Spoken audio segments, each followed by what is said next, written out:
There are a lot of different ways that you can help during the holiday season, and especially in a year like 2020, helping the community and helping those in need is really more important than ever before. And this morning we're fortunate enough to be joined by Becca Williams, who is really, making it happen with the Foster Closet and the Foster Closet Christmas giveaway. So can you please explain for us, Becca, what the Foster Closet Christmas giveaway is?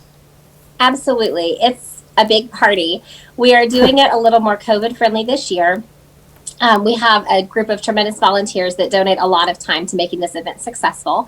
So we have foster parents will RSVP and let us know the ages and genders of their foster child if they have anything special that's on their Christmas list. And we reach out to our generous community. We've assembled an Amazon list. I provided you with the link. And we ask the community to purchase those gifts for the foster kids. So when the foster parents come this year, generally we're open and we have a big party and snacks and crafts and everything in the foster closet. Good to keep social distancing and our sanity a little bit. Last year was pretty busy. We are just assembling the bags and doing it drive through and sending crafts and snacks home with the foster families. Well, I think anybody who has children could speak to this, but given that you have 9 of them, I feel like you might be the right person to ask this especially. What does having kids of your own do in terms of enhancing your perspective on something like foster care and kids who are in it and how you can help them? I think it's important to know that kids in foster care are just kids. None of what has happened to them is their fault.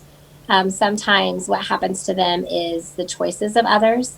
Sometimes what happens to them is just a whole lot of really bad luck. And in years like 2020, when people have lost their jobs and they can't pay their bills and they can't feed their kids, and then school's canceled and nobody's laying eyes on the kids, it's a really hard year for everybody. Having my own kids, I can't imagine somebody taking them and not knowing where they are and not knowing if they're safe and if they're loved. And by having the foster closet, we are able to come alongside and love on these kids and help the foster families.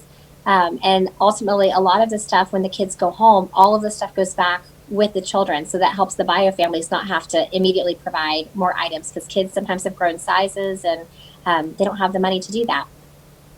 Well, we really, really appreciate you taking the time to talk with us this morning. I know you have a class outside of the room right now. I'll let you get back to your class and your subbing duties, but we appreciate you taking the time to share the details of the Foster Closet with us. We're going to have all the information about the Foster Closet Christmas giveaway on our website at KOAMNewsNow.com. Just head to our morning show page, and we'll be right back on the KOAM Morning News after this.